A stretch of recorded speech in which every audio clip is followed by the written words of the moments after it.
C'est décembre, c'est l'hiver, c'est le calendrier de l'Avent de Clac, le clacandrier. Un jour, un film. Noël, le calendrier de l'Avent, l'amour, le partage. Et là, Thierry, on a quelqu'un qui répand l'amour et le podcast à travers le monde. Alors celui-là, je peux t'assurer que j'ai galéré à le retrouver, hein. J'ai dû partir un petit peu partout, j'ai dû contacter plein d'agents de change, des ambassades pour savoir s'il n'avait pas été raté quelque part. C'était une galère. D'autant qu'on l'avait récupéré une fois là pour parler avec nous de la débâcle américaine avec Avengers, et c'est tout. Après, il a redisparu à l'autre bout du monde. Mais on l'a retrouvé parce qu'en réalité, il était parti nous chercher dans un vidéoclub au fin fond de l'Amérique du Sud, un film français que tout le monde a oublié, et c'est Marco de Bourlinguer. Salut tout le monde. Salut Marco. C'est vrai que ça faisait un bail. Ça fait plaisir d'être de retour. Ah oui, ça nous fait très plaisir aussi. Et je suis très intrigué par ce titre qui ne respire pas l'amour de son prochain. C'est vrai. Aujourd'hui, je vais vous parler de Grégoire Moulin contre l'humanité. Ah, c'est génial.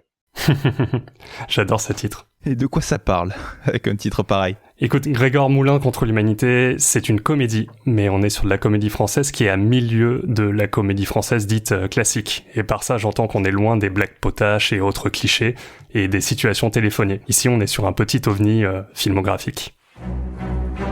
Je m'appelle Grégoire Moulin. J'ai toujours eu une prédisposition pour le stress. Et ça remonte à très loin. Ça fera un bon footballeur. Non, médecin. Footballeur. Médecin. Footballeur!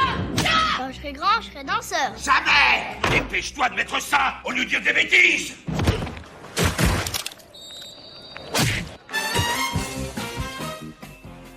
Et donc du coup, ça parle de quoi?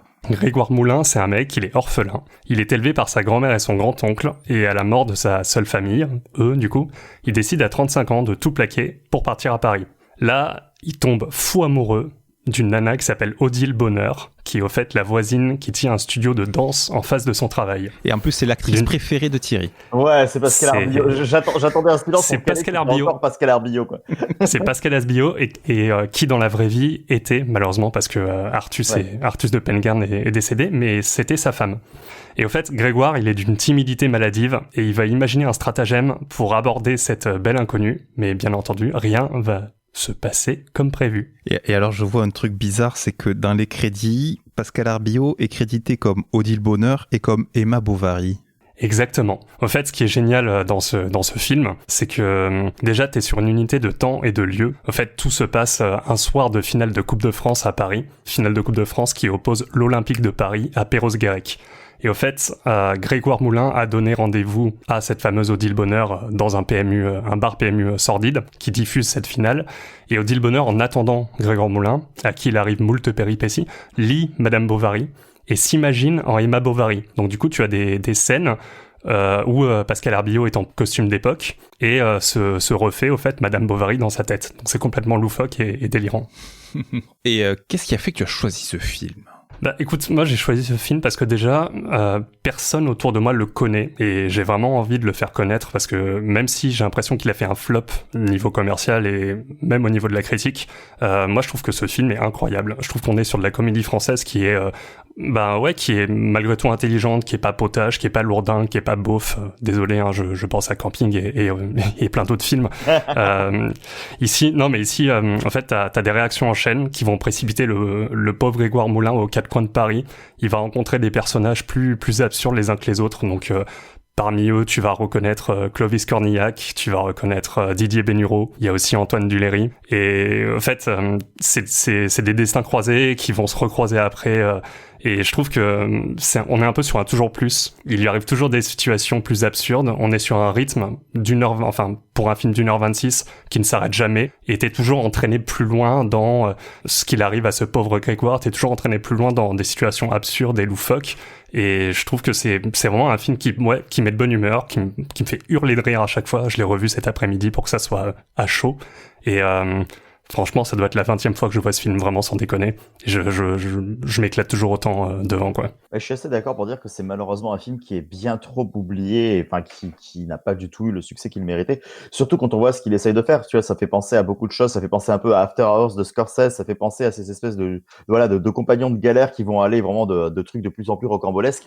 Et chaque fois que ce genre de film tente quelque chose, il y a eu, Il y avait eu un truc avec Crazy Night, avec Steve Carell, ce genre de truc. Ça se plante constamment parce que ça tombe dans l'humour potache. Parce qu'au bout d'un C'est moment, ça. quand ils savent plus comment faire rire, ils vont faire, de la blague sexiste ou des blagues débiles. Exactement. Et là, il arrive, Artus de Pincker, dans son écriture, à garder un côté, justement, toujours léger, mais aussi toujours très précis et très pertinent, quoi.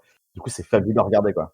Et même un petit peu poétique, tu vois, parce que Bien t'as sûr. quelques scènes de danse où Grégoire s'imagine en train de danser avec Odile Bonheur, t'as quelques scènes où, justement, Odile Bonheur s'imagine en Emma Bovary, et c'est des petites respirations que je trouve vraiment bienvenues, et moi, je trouve que ça me fait un peu penser à certains films de Dupontel. Ouais. Même c'est un espèce d'effet papillon à la française pour moi, mais en complètement absurde, et ça tape un peu sur, pas mal de gens y passent, tu vois, genre le monde du travail, les flics, les supporters de foot, les mamies acariâtres, et cette France un petit peu beauf de manière générale dont il se moque gentiment, mais je trouve que c'est bien fait, c'est fin, c'est bien amené. Ouais, d'accord. Est-ce qu'elle lui tend un chewing-gum? Non.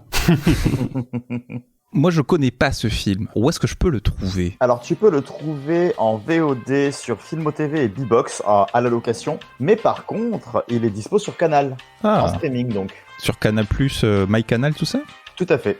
D'accord. Ah ouais. Et ce qui fait super plaisir, je pensais même pas en cherchant l'info que j'allais le trouver là, donc c'est plutôt chouette. Et d'ailleurs, je vais juste vérifier un petit quelque chose, si vous me laissez 2 petites secondes.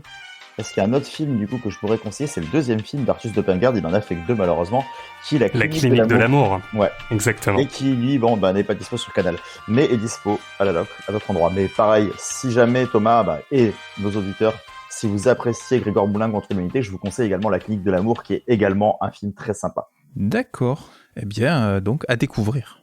Est-ce qu'on t'a donné envie de le voir, Thomas, au moins? Ben oui. Et oui. Alors, bon, ça va, mission accomplie. Est-ce que ça donne foi en l'humanité ou pas du tout? Ça donne foi en Grégoire, en tout cas. C'est vrai que ça donne foi en Grégoire, ça on peut pas lui retirer. D'accord, bon, le super-héros. Ma foi, c'est un beau cadeau, voilà, en attendant les fêtes. Toujours en quête d'un film de Noël, hein. Peut-être qu'on aura un film de Noël avec des gens qui s'aiment, des Pères Noël, tout ça, mais on cherche encore, on l'a pas encore trouvé. Peut-être demain. Peut-être demain. Merci Marco, je pense à Grégoire. Merci Marco. Merci Thomas. Marco. Merci Thierry. Et merci de m'avoir invité, c'est toujours un plaisir de venir vous voir. Plaisir partagé. Et à demain, chers auditeurs, pour un nouveau film.